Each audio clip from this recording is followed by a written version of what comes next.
Assalamualaikum, my name is Naziha binti Muhammad Zain from 5DAV, here to share with you an overview of my case study and how is it related to integrated information system. For my case study, I have decided to go with the aircraft accident involving a Boeing 737 Helios Airways Flight 522, also known to be, according to air crash investigation, ghost plane crash. So Helios Airways Flight 522 crashed into a mountain on 14th August 2005 in Greece while flying from Larnaca to Athens.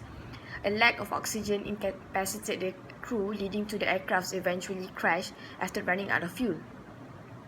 All 115 passengers and 6 crew on board the aircraft were killed. With 121 fatalities, this was the deadliest aviation accident in Greek history and the fourth deadliest involving a 737-300. An overview of the flight crash. The flight first arrived from London Heathrow, and the previous flight crew had reported a frozen door seal and abnormal noises coming from the right aft service door. They requested a full inspection of the door. The inspection was carried out by a ground engineer who then performed a pressurization leak check. So in order to carry out this pressurization leak check without requiring the aircraft's engine, the pressurization system was set to manual. However, the engineer failed to reset it to auto upon completion of the test. After the aircraft was returned into service, the flight crew overlooked the pressurization system state on 3 separate occasions, being that pre-flight procedure, the after-start check, and the after takeoff check. During these checks, no one in flight crew noticed the incorrect setting.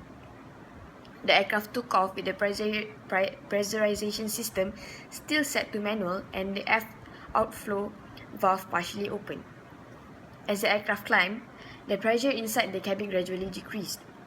As it passed through an altitude of 12,040 feet, the cabin altitude warning horn sounded.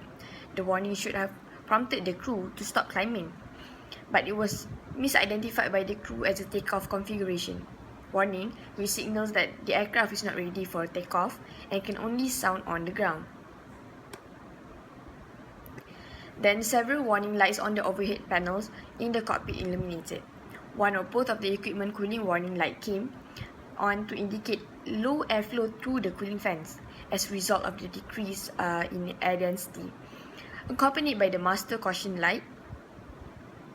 The passenger oxygen light illuminated when at an altitude of approximately 18,000 feet. The oxygen mask in the passenger cabin automatically deployed.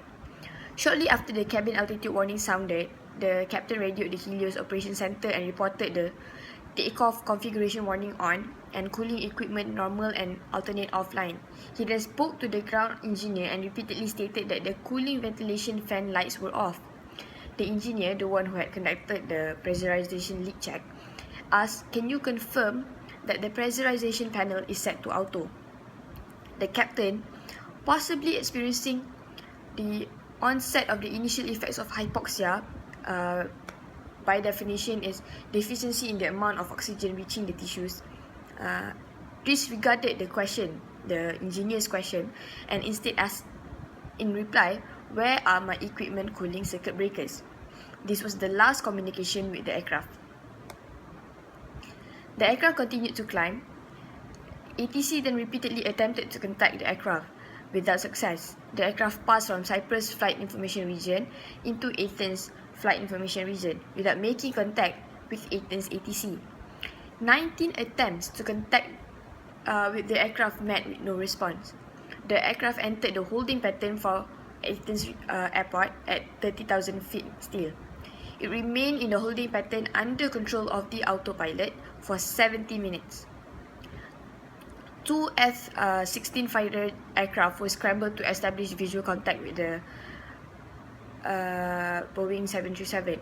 They intercepted the passenger jet and observed that the first officer was slumped motionless at the controls and the captain's seat was empty. They also reported that the oxygen masks were dangling in the passenger cabin. One of the flight attendants entered the cockpit and sat down in the captain's seat, having remained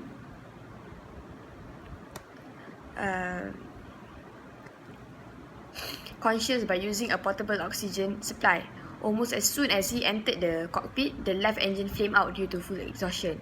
The plane left the holding pattern and started to descend. 10 minutes after the loss of power from the left engine, the right engine also flamed out, and the aircraft crashed into hills near Grammatico. There were no survivors.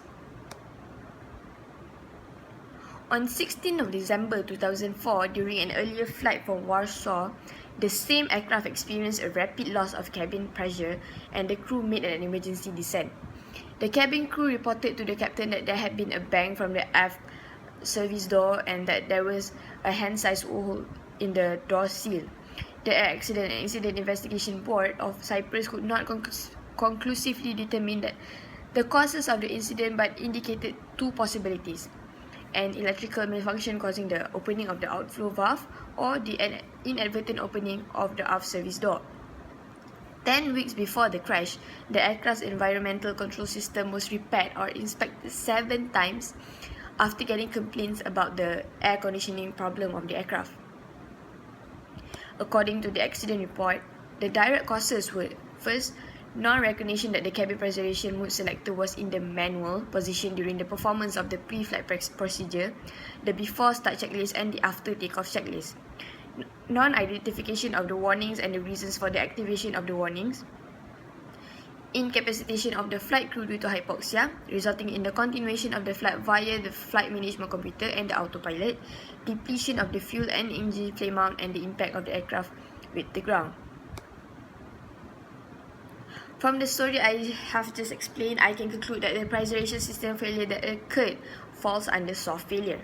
As stated under onboard maintenance system (OBMS), soft failure are defined as those in which it illuminates the relevant LEDs and are resettable.